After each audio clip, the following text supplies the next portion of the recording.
Yo, yo, yo, what it do, how it go, and all of that foolishness. It's the internet's favorite fake uncle coming to you live and direct. Riding over this old cobblestone. One thing I was talking, matter of fact, I think this was about a year ago now. I was talking to, my arch nemesis, FD Pan Africa. And he was talking about, I took a trip to Philly one time when I was little, and I said, this is like Gotham over here. It's like Gotham City. They got cobblestone streets. Who still got cobblestone street? But if you grew up, that's just what it is in the Northeast. It ain't just Philly. It's Jersey. I don't think New York got cobblestone, but yeah, that's, these cities is like 300 years old, dog. What you expect? Everything can't be Atlanta, nigga. Everything can't be, the BBL capital of the world, nigga. But anyway, I digress. Y'all know that's my homie, but so I wanted to rap with y'all real quick about I said that because I was just riding over a cobblestone street. Anyway, so Westside Gun, boom, boom, boom, boom, boom, boom, boom, boom. Hey, I put a brick in the air fryer. I trafficked it through my truck tires. Boom, boom, boom, boom, boom, boom, boom, boom, boom, boom, boom, boom, boom. Westside Gun. That's my Westside Gun impression. He evidently he got kicked out of a Raw tape in WWE Raw.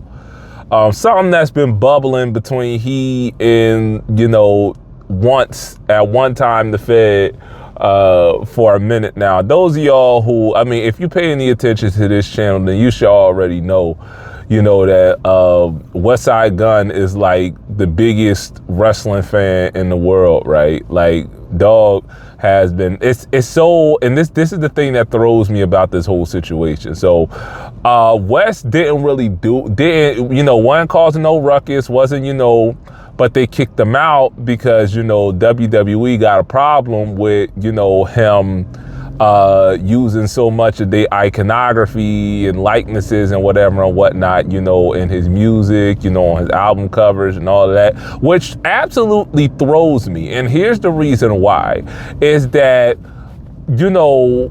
for all of the Travis Scott and the, Snoop Doogity Dogg and all of the other rappers that you got on it, even if you want to, put, people like Logan Paul got a contract with, WWE now,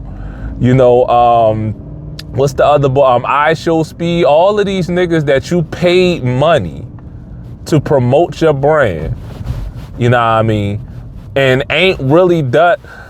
There's been no public figure that I could think of that has given the WWE more free publicity than Westside Gunn, right?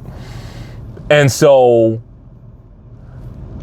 I understand why, because it's gotten to the point now where, because evidently they sent him a cease and desist.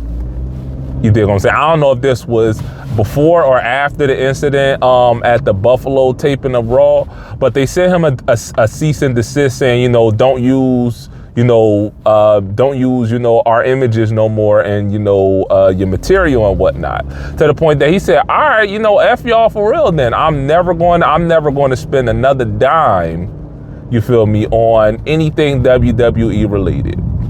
Right, which gets into this whole discussion, because I've seen a couple of goons, right, niggas, say, oh, and the thing is that, and this is part of the reason why, this is part of the reason why wrestling remains, remains a sideshow, remains, a freak show, right? This is part of the reason why wrestling remains, continues and will always be ruled by carny folk. You feel me? By carny politics. Because you got dumbasses, I'm just going to call it what it is. You got dummies, you feel me, who are so blinded by, brand loyalty BS that they're not seeing the bigger picture, right? Because immediately the first place that people jump to is, oh, copyright infringement, copyright infringement, copyright infringement, which I ain't trying to hear all of that. I'm not trying to hear all of that because, again, this is the WWE we talking about. The crown jewel, you know, the ringmaster, no pun intended, the ring, cause that pun can go any number of different ways. The ringmaster of shady business practices, right? There was that case a few years ago when old girl that did Randy Orton's tattoos. You know, those of y'all who don't know, Randy Orton got these big, you know, full sleeve tattoos on both arms. And they're obviously they were replicated in the WWE 2K games. And old girl, you know, she sued, you feel me, WWE and 2K, saying, you know, y'all gotta pay me for that. You understand what I'm saying? Which at first glance, y'all might say, oh, you know, how's she gonna do that? But have you ever noticed when you play, when you know, make a creator character on a video game or something, and they don't pull tattoos, I mean, unless it's already on the person, right? They don't pull tattoos and you can put them on your creator character. They just, you know, use stock designs for tattoos. You understand what I'm saying? Because somebody made that. You know what I mean? And so the right thing to do, I don't know how that thing panned out, but at the end of the day, she ain't get paid for that. And this isn't even getting into all of the other shady stuff. So, for instance, you know, WWE don't got employees. Everybody that's employed by WWE is considered a independent contractor, which really means that the reason why it's BS is because what that really should mean is that you should be able to, you know, book dates for other promotions, right? You should be able to, you know, go through that so-called forbidden door, you know, and do independent dates.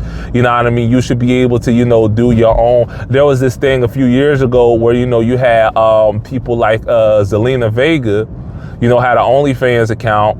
You know, I don't know if she still got it. And, you know, it wasn't porn in the traditional sense, but, you know, niggas will find a way, you know, to rub one out to anything. She was just cosplaying on it, right? And she made more money off of that than she did from her salary as being a wrestler. And they told her to take that down because any side content you make is the property of the WWE, right? I think Xavier Woods, you know, had his channel, had that up, down, down channel. I don't still know if he still have it. And WWE said that that's ours. You dig what I'm saying? That's all. Anything that you do while under contract with the WWE, that belongs to us, right? Cody Rhodes is a perfect example of what I'm talking about. Cody Rhodes wasn't Cody Rhodes for the longest time because WWE said, well, we own the Rhodes name. But those of you who don't know, Cody Rhodes is not his real last name. Dusty Rhodes was a character invented by his father. You know what I mean? But Dusty Rhodes invented that character when he was in the NWA, before he even came to, at that point, the WWF, right? So for the longest time, Cody was in and out of court, you know, fighting with them, you know, to use his father's name. You dig what I'm saying? So I don't want to hear about, you know, and this gets into something, you know, what I was talking about, you know, I did the Silk Song video on the main channel, right? Those of y'all who don't know, Silk Song, it would be my game of the year if Claire Obscure hadn't come out this year. Man, listen, I know this is a quick little tangent, but, you know, Claire Obscure and Silk Song, not only are those two of my favorite games of the year, they might be two of my favorite games of all time, just to keep it a buck. And the wild part about it is that Claire Obscure is very, very Final Fantasy coded. You know what I mean? It's very Final Fantasy coded, very Persona coded. And I don't like them type of games. You know what I mean? I played Final Fantasy 7. I did Final Fantasy X and X2. I did and Final Fantasy 12. I think that's about it, because I just can't get with, you know, I'm just not a big JRPG fan. I'm not, and this game, although it was made by a French development team, is very JRPG coded. But I say that to say, if Bill is telling you that a JRPG is one of his favorite games of all time, if you haven't checked it out, you should most definitely check it out. But anyway, I digress, man. I made the point in that video about Silksong that the reason why Silksong is such a problem, right? The reason why it's such an issue is because this is how capitalism works, right? Everybody has this idea in their head, because for those of y'all who don't know, Silksong retailed for $20 at launch. Most games these days are going to run you between $70 and $80, and that's before they add stuff like, you know, outfit packs, you know, season passes, you know, battle passes, all that kind of stuff. By the time it's all said and done, you'll probably be like between $120 and $150 out for one game. You dig what I'm saying? And of course, you know, the industry bigwigs ain't like that.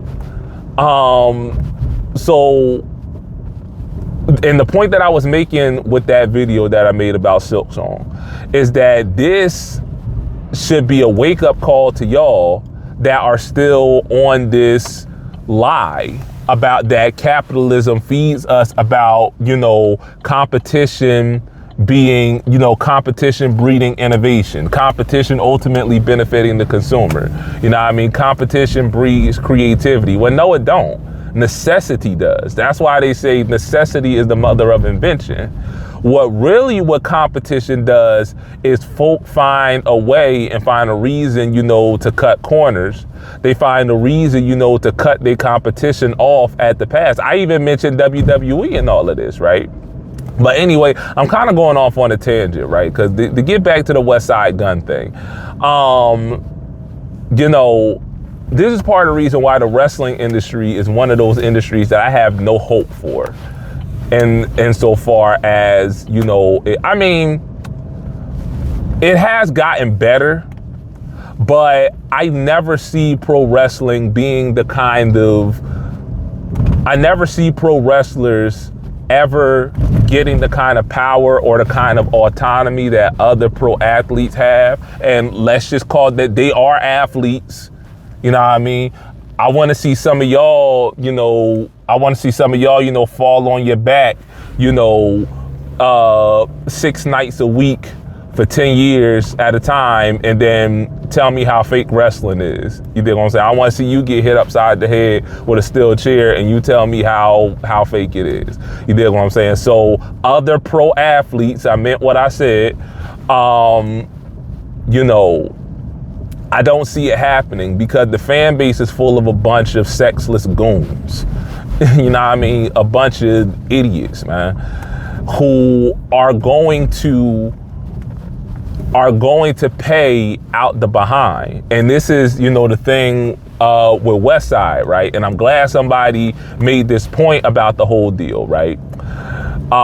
People are going to continue, you know, they are going to pay $20,000 for a front row seat at not just the seat. The seat by itself is $20,000, but they're going to pay to take a flight to Saudi Arabia and stay in a hotel, you dig what I'm saying, so that they can sit in that $20,000 WrestleMania seat. You dig what I'm saying? And so long as folk continue to do that, TKO don't got a reason, you know, to pull off from some of these BS business practices. I ain't going to get into all of it. But the thing with Westside, man, is that if a nigga like Westside, man, who the drop $5,000, the drop $5,000 on a wrestling show, that ain't nothing for Westside Gun, right? Now, if he say, I'm tired of the bullshit, you feel me? What that say for, you know, regular, everyday Negroes like you and I? You know what I mean? But I don't think a lot of people, or at least enough people, see it that way. Like me personally, I have not watched WWE since since Brock Lesnar came back, right? There was that whole, again, I'm not getting into all of it. Y'all can look it up for yourself. This video is already long enough as it is. But I have not watched, and personally, even before then, I felt like the product peaked at 40. I felt like the product peaked at WrestleMania 40 and it's never gotten back to that point. I doubt that it will. And a big part of the reason why I think that is because they know they don't really got to. You know, folk are going to continue to watch. They're going to continue to spend money. And we're going to continue to see, you know, BS practices, BS policies like this, shady business dealings being done right under our noses, because at the end of the day, niggas don't really care. Niggas don't really care so long as they can watch a bunch of men in tights suplex each other. A bunch of men, you know, fighting, you know, greased up and baby oiled up, you know, dropping each other on their heads and whatnot. You dig what I'm saying? So, yeah, I just think that is wild, man. I just think that is wild that, you know, we ain't going to get no more WWE Westside Gun references. But, hey, there you had that, dog. Yeah. Deuces.